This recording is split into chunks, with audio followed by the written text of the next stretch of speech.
Happy Sunday to all. இன்றைக்கி Sunday மதிய லஞ்சுக்கு நம்ம வீட்டில் என்ன செஞ்சேன்னு சொல்லிட்டு தான் பார்க்க போகிறோமே. சாட்டர்டே சண்டே வந்தாலே போதும் எனக்கு ரொம்ப ஹாப்பி ஆகிடும். ஏன்னா மண்டே டு ஃப்ரைடே ஃபுல்லாக ஒர்க்கு ஹெவியாக இருக்கும். சாட்டர்டே சண்டே தான் நம்மளுக்கான நாள். வேலை கொஞ்சம் முடிச்சுட்டு ரெஸ்ட் எடுக்கலாமேன்னு பார்ப்பேன். ஆனால் நம்ம ஒன்று நினைப்போம், நம்மளுக்கு ஒன்று நடக்கும். அந்த மாதிரி தான் இந்த வாரம் என்னமோ எனக்கு ஒர்க் ரொம்ப ஹெவியாக இருந்த மாதிரி இருந்தது. சண்டே மார்னிங்கே எழுந்தாச்சு. ஏன்னா வாசல் முறை ஸ்டார்ட் ஆகிடுச்சு.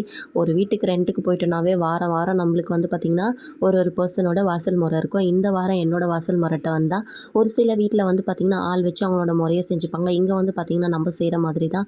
மார்னிங் சீக்கிரமாக எழுந்தாச்சு, வாசல் முறையை முடிச்சுட்டு மார்னிங் பிரேக்ஃபாஸ்ட்டுமே ரெடி பண்ணிவிட்டேன். சண்டேனாவே மார்னிங் பிரேக்ஃபாஸ்ட் வந்து எங்கள் வீட்டில் எப்போவுமே ஸ்கிப் ஆகிடும்.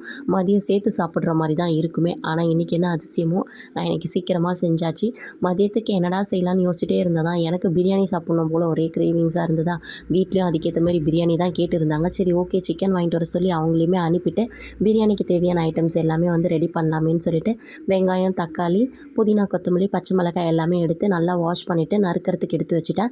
அதுக்கப்புறம் பிரியாணி அரிசியுமே வந்து 10 நிமிஷத்துக்கு முன்னாடியே ஊற வச்சு செஞ்சால் ரொம்பவே நல்லாயிருக்கும். அதனால் அதையுமே வந்து நல்லா வாஷ் பண்ணிவிட்டு 3 டைம்ஸ் ஊற வச்சாச்சு.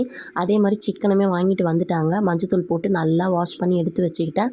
ஒரு வட்டியில் வந்து பார்த்திங்கன்னா தேவையான அளவுக்கு வந்து எண்ணெய் விட்டுட்டு பிரியாணி ஸ்பைஸ் எல்லாமே ஆட் பண்ணிவிட்டு வெங்காயம் ஆட் பண்ணி ஓரளவுக்கு வதங்கி வரும்போது தான் வீட்டில் வந்து பார்த்திங்கன்னா இஞ்சி பூண்டு பேஸ்ட் இல்லை, அதையும் அரைச்சிட்டு சீக்கிரமாக உடனே ஆட் பண்ணி நல்லா வதங்கினதுக்கப்புறமா நறுக்கி வச்சுருக்க புதினா, கொத்தமல்லி, பச்சை மிளகாய் ஆட் பண்ணி ஓரளவுக்கு வதங்கினதுக்கப்புறமா தக்காளியுமே ஆட் பண்ணியாச்சு. தக்காளி ஓரளவுக்கு வதங்கினா போதும், ரொம்ப வதங்க தேவையில்ல. அது கூட தேவையான அளவுக்கு மஞ்சத்தூள், வெறும் மிளகாய்த்தூள், கரம் மசாலா, தேவையான அளவுக்கு கல் உப்பு ஆட் பண்ணி நல்லா அந்த மசாலாவை மிக்ஸ் பண்ணிவிட்டு வாஷ் பண்ணி வச்சுருக்க சிக்கனுமே ஆட் பண்ணிவிட்டு நல்லா மிக்ஸ் பண்ணி விட்டுட்டேன். அப்புறமா தயிர் ஆட் பண்ணி அந்த மசாலா கூட ஒரு 1 மினிட் குக் ஆகிற மாதிரி விட்டேன். அப்போ தான் வந்து சிக்கன் வந்து பிரியாணி கூட ரொம்ப டேஸ்ட்டாக இருக்கும் அப்படின்னு சொல்லிட்டு. அதுக்கப்புறமா வந்து பார்த்திங்கன்னா நான் எப்போவுமே வந்து 1 டம்ளர் அரிசிக்கு 1.5 டம்ளர் தண்ணி விடுவேன். அதேமாரி 3 டம்ளர் தண்ணி விட்டுட்டு தண்ணி கூட நல்லா மிக்ஸ் பண்ணிவிட்டு உப்பு செக் பண்ணி பார்த்தோம். உப்பு ரொம்ப கம்மியாக இருந்தது. சரி உப்பையுமே ஆட் பண்ணிவிட்டு தண்ணி நல்லா கொதிக்கிட்டோம். அதுக்கப்புறம் ரைஸ் ஆட் பண்ணலான்னு வெயிட் பண்ணிகிட்டு இருந்தேன். அதே மாதிரி வந்து பார்த்திங்கன்னா வெயிலும் ஸ்டார்ட் ஆகிடுச்சா, நம்ம வயிற்றுக்கு எதனா சில்லுன்னு குடிக்கணும். அதனால் லெமன் ஜூஸ் தான் ரெடி பண்ணினேன். இது கூட வந்து பார்த்திங்கன்னா சப்ஜா விதை ஊற வச்சுருந்தேன். அதை நான் மறந்துட்டேன் போடுறதுக்கு. அதுக்கப்புறம் போட்டு குடிக்கலான்ட்டு. சரி அதுக்கப்புறமா தண்ணி ஓரளவுக்கு கொதிச்சு வந்ததா, அது கூடவே வந்து ரைஸுமே ஆட் பண்ணிவிட்டு அதை தம் போடலாம்னு சொல்லிட்டு தம் போட்டுட்டேன்.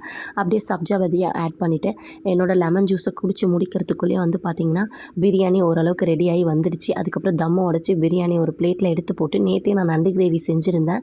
சாட்டர்டே எப்போவுமே நான் சாப்பிட மாட்டேன். அதனால் இன்றைக்கி சூடு பண்ணி கொஞ்சம் எடுத்துக்கிட்டு அது கூட முட்டை தயிர் பச்சடி வச்சு வீட்டில் சாப்பிட்டுட்டு மதிய லஞ்ச் ஓரளவுக்கு நல்லபடியாக முடிச்சாச்சு. எப்போவுமே சாப்பிட்டு முடிச்சதுக்கப்புறமா கொஞ்சம் நேரம் ரெஸ்ட் எடுப்பேன். ஆனால் இன்றைக்கி எடுக்கவே இல்லை. வந்து சமையல் கட்டை எல்லாமே ஃபுல்லாக க்ளீன் பண்ணிவிட்டு வேலையை முடிச்சுட்டு லாஸ்ட்டாக உட்காரும் பொழுது தான் ஐஸ்கிரீம் இருக்க ஞாபகம் வந்தது. ஐஸ்கிரீம் சாப்பிட்டுட்டு இன்னியோட மதிய லஞ்சை நல்லா